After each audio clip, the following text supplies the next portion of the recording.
Bueno, pues ha llegado ya la hora de realizar el trabajo de seguimiento en sí. Y siempre antes de empezar a de elegir qué zona vamos a seguir, pues conviene analizar el vídeo. Vemos como tenemos varios problemas. En primer lugar, bueno, aparte del gran movimiento que tiene el vídeo, está grabado cámara en mano, vemos que aquí pues mi alumno, que por cierto he difuminado la cara por motivos de privacidad, vemos cómo levanta el brazo y su brazo se interpone en la superficie de seguimiento. Tenemos también el problema de que algunos de los puntos, como por ejemplo aquí la parte superior de la pizarra, se pierde esa referencia, con lo cual no tenemos la superficie completa a seguir. Y pues bueno, vamos a plantearnos cuál sería. Tenemos varias formas de acercarnos a este seguimiento. La más sencilla pero la más imprecisa sería simplemente hacer el seguimiento de la parte central, donde tenemos estos puntos de referencia, y de hecho esta referencia funcionaría bastante bien. El problema es que Mocha funciona mejor cuanta mayor sea la superficie de seguimiento. Cuanto más píxeles tengamos, más precisión va a tener los cambios de plano, cuanta más distancia haya de cubrir, con lo cual nos interesa ampliar al máximo la superficie de seguimiento. Otro problema que tenemos que tener en cuenta es que aunque parece idéntico, pero el marco de la pizarra no se corresponde exactamente con el mismo plano que la pizarra, con lo cual no nos interesa coger trozo del marco, sino que debemos quedarnos dentro de lo que es la pizarra blanca en sí. Lo mismo sucedería con los botones. Es una superficie muy interesante a nivel de textura, que ayudaría mucho a Mocha a realizar su trabajo, pero por otro lado, como digo, pues no se corresponde exactamente con el mismo plano. Mocha, por cierto, veis que aplica por defecto una curvatura a cada uno de sus puntos. Esa curvatura se puede modificar pinchando en estos tiradores, y si seleccionamos Control A o Command A según Mac o Windows, pues podemos seleccionar todos los puntos y modificar esa curvatura para todos los puntos. En este caso, como digo, nos interesa hacer un seguimiento rectangular o cuadrado. Bien, una vez que ya hemos definido cuál es la superficie de trabajo, qué superficie queremos analizar, vemos que tenemos aquí otro inconveniente, y es que tenemos, como comentábamos, el brazo. Tenemos el brazo del alumno que va a interponerse, y es evidente que el brazo no se corresponde con el mismo plano que la pizarra, con lo cual habría que excluirlo de alguna manera. Por cierto, tengo dos. Esta es la pizarra que hicimos antes. Bueno, esta la borramos, nos quedamos con esta pizarra tracker y vale, este está bien. Este punto vamos a intentar no pillar mucho del centro.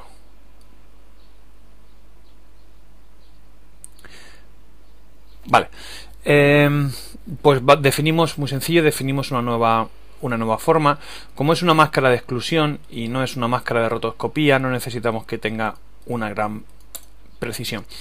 Siguiendo con el tema de los planos, el cuerpo humano, y en especial el brazo y cualquier otra articulación, no podemos decirle a Mocha que todo el brazo es un plano, porque de hecho no lo es. Habría a grandes rasgos habría tres planos, o bueno, al menos tres planos: el plano del hombro al codo, del codo a la muñeca, y luego lo que es la mano en sí. Pero luego, en este caso, afortunadamente la mano no se mueve mucho, pero si se moviera cada uno de los dedos, cada una de las falanges del dedo, la palma de la mano, por otro lado, tendríamos muchos planos distintos. En una rotoscopía habría que tener mucho cuidado y definir muy bien los planos.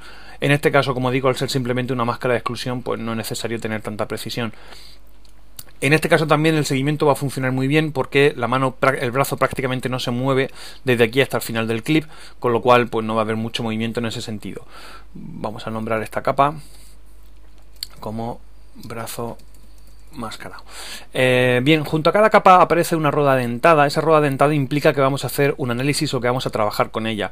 Cuando hagamos el análisis, si quito la rueda dentada de aquí, entonces Mocha únicamente va a hacer el seguimiento de la pizarra, de la figura que yo he definido como pizarra, y viceversa. Si únicamente marco la pizarra, la capa máscara, brazo máscara, únicamente Mocha va a hacer el seguimiento del brazo. En este caso pues me interesa que haga los dos de forma simultánea. Bueno, pues vamos a darle a... bueno, podemos analizar hacia adelante o hacia atrás.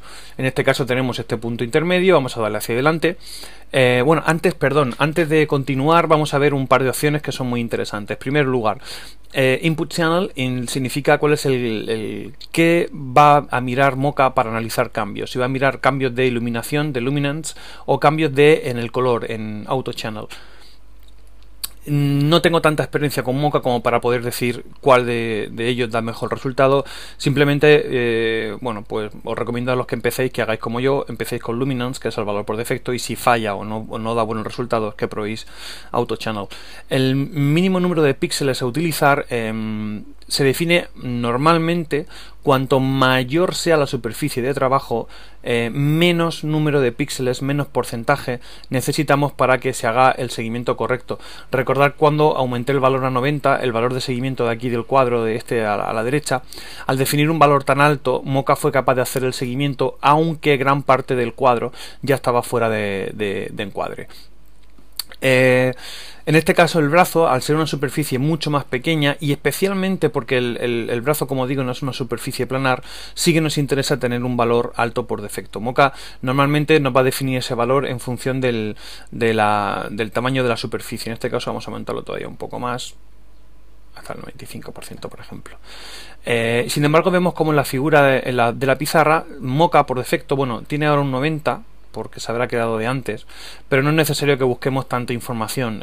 Podemos rebajar tranquilamente hasta un 20, un 30%, un 20%, quizá no, porque la pizarra es muy blanca y no tiene mucha textura. Vamos a dejarlo en un 50%, en un 40%. Vamos a dejarlo ahí en un 40%. Y vamos a ver cómo funciona. El siguiente apartado que también tenemos que revisar con atención es qué vamos a buscar. Translation, normalmente, muy rara ocasión vamos a usar únicamente translation o desplazamiento. Mirad el ratón ahora mismo, si yo lo muevo por la pantalla, el movimiento que hace es exactamente ese, translation.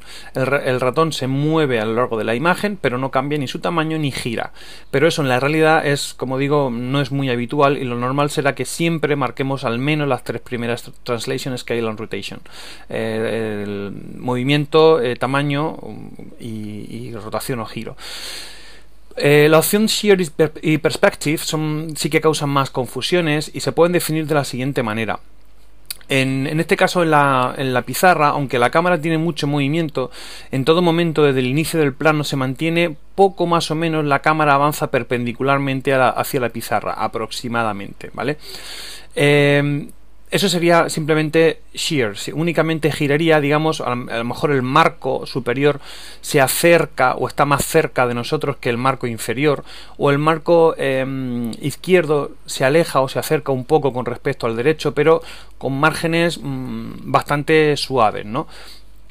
Imaginemos por un momento que el movimiento de la cámara, en lugar de ser hacia adelante y parar aquí justo en la mesa, pues imaginar que yo me desviara hacia la derecha con la cámara y siguiera enfocando la pizarra, pero desde aquí, desde el lado del armario.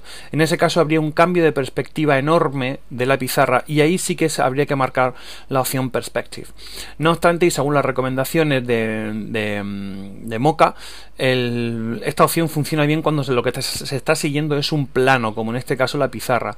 Si lo que quisiéramos seguir, por ejemplo, fuera la cara del alumno, como en este caso para darle el difuminado, e hiciera también este cambio, esta rotación, este giro hasta colocarme aquí al lado de la pizarra, a pesar de que hay también un cambio enorme de perspectiva, al no ser la cara una superficie planar, totalmente plana, la opción Perspective no siempre funcionaría correctamente. Así que, bueno, como digo, lo normal será marcar siempre las 3 primeras. Shear también será muy habitual que la marquemos, y Perspective únicamente para cambios de perspectiva elevados, en los que además haya como digo, la opción de la superficie de seguimiento sea planar. En Large Motion, gran movimiento, pues sí es evidente que en este plano hay un movimiento enorme, muy grande. O Small o Manual. Y bueno, el resto de opciones en principio lo vamos a dejar por defecto, puesto que normalmente van a funcionar bien. Y bueno, ya son opciones también más avanzadas.